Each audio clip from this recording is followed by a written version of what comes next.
We zijn vrijdagavond begonnen met 11 atleten. We hebben 6 mannen onder de 105 kilo en 5 mannen boven de 105. En die doen mee met de competitie. Ze komen overal vandaan. Uit Guyana, Suriname, Nederland. We hebben iemand uit Aruba die voor Jamaica uitkomt. En we hebben natuurlijk Arubanen die meedoen. Dus de competitie is sterk. We hebben ook de regerend kampioen van vorig jaar.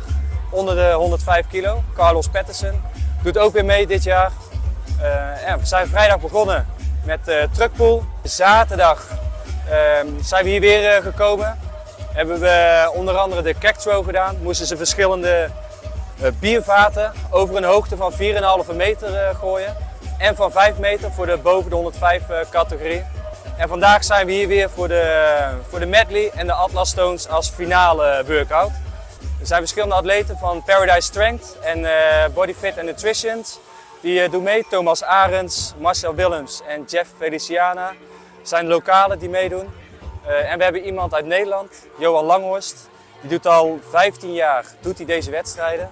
En die is speciaal voor dit event overgekomen om hier te laten zien wat hij waard is en wat hij kan.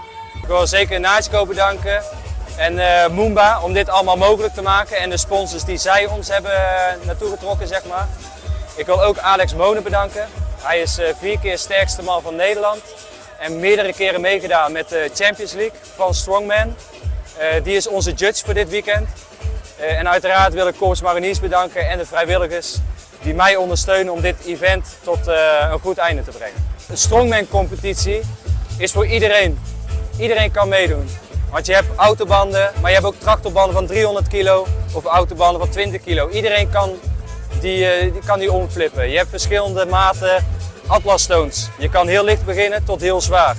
Ja? Als je zorgt dat je techniek goed is en als je zorgt dat je blijft trainen, goed eet, goed slaapt, is het goed voor je gezondheid en kan je zo goed oud worden.